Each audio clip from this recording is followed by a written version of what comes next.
Hi everyone. ഇന്നത്തെ വീഡിയോയിൽ ഇൻഡ്യൂട്ട് E M എഫിന്റെയും കറണ്ടിന്റെയും ദിശയാണ് നമ്മൾ പഠിക്കാൻ പോകുന്നത്. ഈ വീഡിയോയുടെ അവസാനം നിങ്ങൾക്ക് കഴിയുന്നത് ഇൻഡ്യൂട്ട് ഇ എം എഫിന്റെ ദിശ നിർണ്ണയിക്കുക, വൈദ്യുതധാരയുടെ ദിശ നിർണ്ണയിക്കുക, മാറ്റുന്ന കാന്തിക മണ്ഡലങ്ങൾ, പ്രേരിത ഇ എം എഫ്, തൽഫലമായി ഉണ്ടാകുന്ന വൈദ്യുതധാര എന്നിവ തമ്മിലുള്ള ബന്ധം മനസ്സിലാക്കുന്നതിനുള്ള മാർഗനിർദ്ദേശങ്ങൾ ഈ തത്വങ്ങൾ നൽകുന്നു. നമുക്ക് ഒരു ഘട്ടം ഘട്ടമായുള്ള പ്രക്രിയയിലൂടെ പോകാം. ഫാരഡയുടെ നിയമം. ഒരു സർക്യൂട്ടിലൂടെയുള്ള കാന്തിക പ്രവാഹത്തിന്റെ മാറ്റത്തിന്റെ തോതിന് അനുപാതികമാണ് ഇൻഡ്യൂട്ട് ഇ എം എഫിന്റെ അളവ് എന്ന് ഫാരഡയുടെ നിയമം പറയുന്നു. ഗണിതശാസ്ത്രപരമായി ഇത് ഇങ്ങനെ പ്രകടിപ്പിക്കാം: E M F is equal to -n into delta divided by delta T. ഇവിടെ ഇ എം എഫ് എന്നത് ഇൻഡ്യൂട്ട് ഇലക്ട്രോമോട്ടീവ് ഫോഴ്സ്, അതായത് വോൾട്ടേജ് ആണ്. n എന്നത് കോയിലിന്റെ തിരിവുകളുടെ എണ്ണമാണ്. ഡെൽറ്റ ടി എന്നത് സമയത്തിന്റെ മാറ്റമാണ്. ലെൻസ് നിയമം. പ്രേരിത ഇ എം എഫിന്റെ ദിശയും തൽഫലമായി ഉണ്ടാകുന്ന വൈദ്യുതധാരയും അത് ഉൽപ്പാദിപ്പിക്കുന്ന കാന്തിക പ്രവാഹത്തിലെ മാറ്റത്തെ എതിർക്കുന്ന തരത്തിലാണെന്ന് ലെൻസിന്റെ നിയമം പറയുന്നു. ഈ നിയമം ഊർജ്ജ സംരക്ഷണം നിലനിർത്തുന്നുവെന്ന് ഉറപ്പാക്കുന്നു.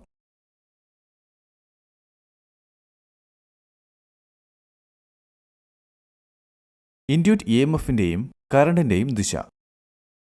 കാന്തിക പ്രവാഹത്തിലെ മാറ്റം, കാന്തിക മണ്ഡലത്തിലെ മാറ്റത്തിന്റെ ദിശ തിരിച്ചറിയുക.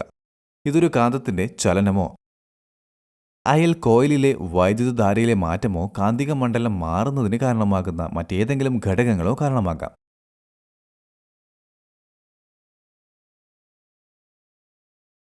ലെൻസ് നിയമം പ്രയോഗിക്കുക. മാറുന്ന കാന്തികക്ഷേത്രത്തിന്റെ ദിശ നിങ്ങൾ നിർണ്ണയിച്ചു കഴിഞ്ഞാൽ പ്രേരിത ഇ എം എഫിന്റെയും കറണ്ടിന്റെയും ദിശ കണ്ടുപിടിക്കാൻ ലെൻസ് നിയമം ഉപയോഗിക്കുക. മാറിക്കൊണ്ടിരിക്കുന്ന കാന്തികക്ഷേത്രം വികസിക്കാൻ ശ്രമിച്ചാൽ പ്രേരിത വൈദ്യുതി ഈ വികാസത്തെ എതിർക്കുന്ന രീതിയിൽ വിപരീത ദിശയിൽ ഒരു കാന്തികക്ഷേത്രം സൃഷ്ടിക്കും. മാറിക്കൊണ്ടിരിക്കുന്ന കാന്തികക്ഷേത്രം ചുരുങ്ങാൻ ശ്രമിച്ചാൽ പ്രചോദിതമായ വൈദ്യുത പ്രവാഹം സങ്കോചത്തെ എതിർക്കുന്നതിന് അതേ ദിശയിൽ ഒരു കാന്തികക്ഷേത്രം സൃഷ്ടിക്കും. വലതുകൈ നിയമം. മിക്ക കേസുകളിലും ദിശ നിർണ്ണയിക്കാൻ നിങ്ങൾക്ക് ഇൻഡ്യൂട്ട് കറണ്ടിനായി വലതുകൈ നിയമം ഉപയോഗിക്കാം.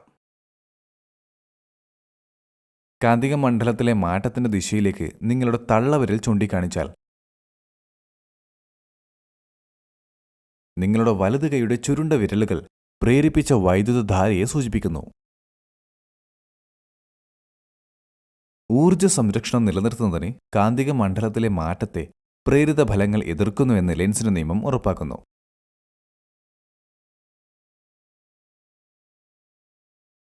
ആദ്യം ഇൻഡ്യൂട്ട് ഇ എം എഫ് ചർച്ച ചെയ്യുക. ഇ എം എഫ് എന്നത് ഇലക്ട്രോമോട്ടീവ് ഫോഴ്സ് എന്നതിന്റെ ചുരുക്കമാണ്. ഒരു കണ്ടക്ടറിലെ ഇലക്ട്രോൺ ചലനത്തിന് ആവശ്യമായ ഒരു ശക്തിയാണ് E M F. E M F voltage എന്നും അറിയപ്പെടുന്നു.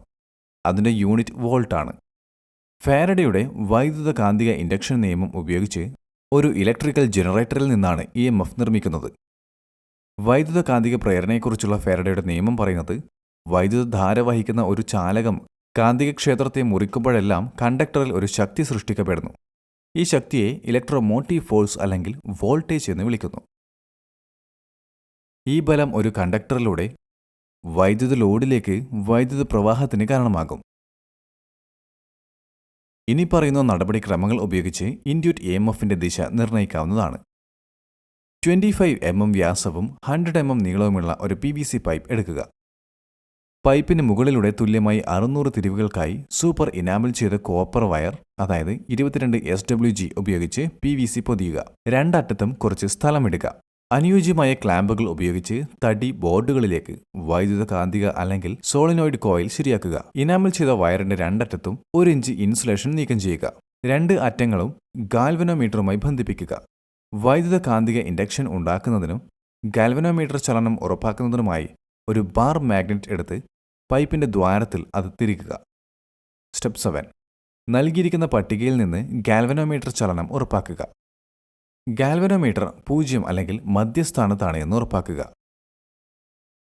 സോളിനോയിഡ് കോയിലിന്റെ വടക്ക് ഭാഗത്തേക്ക് ബാർ മാഗ്നറ്റിന്റെ ഉത്തരധ്രുവം തിരിക്കുക.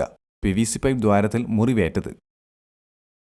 ഗാൽവനോമീറ്റർ സൂചി വലതുവശത്തോ പോസിറ്റീവ് വശത്തോ നീങ്ങുന്നുവെന്ന് ഉറപ്പാക്കുക. മുഴുവൻ കാന്തിക ബാറും ആകുമ്പോൾ 0 സ്ഥാനത്തേക്ക് മടങ്ങുക.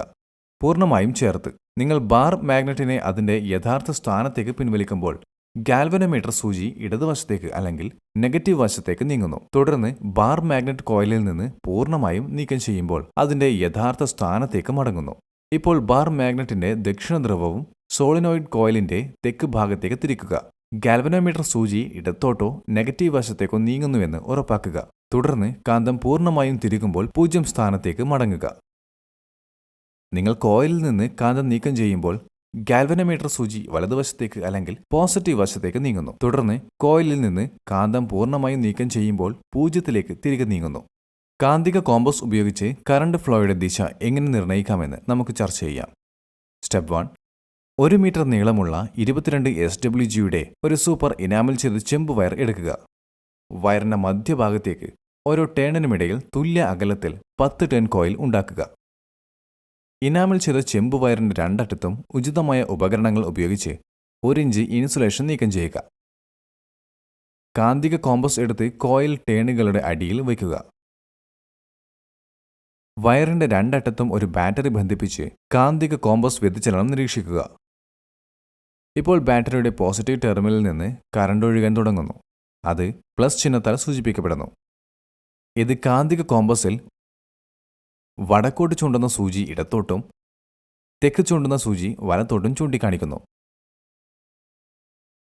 ബാറ്ററി നീക്കം ചെയ്ത് അതിന്റെ സ്ഥാനം മാറ്റുക. അതുവഴി മുൻപത്തെ പോസിറ്റീവ് ടെർമിനൽ ഇപ്പോൾ നെഗറ്റീവും നെഗറ്റീവ് ടെർമിനൽ ഇപ്പോൾ പോസിറ്റീവുമാണ്. ഇപ്പോൾ ബാറ്ററിയുടെ പോസിറ്റീവ് ടെർമിനലിൽ നിന്ന് കറണ്ട് ഒഴുകാൻ തുടങ്ങുന്നു.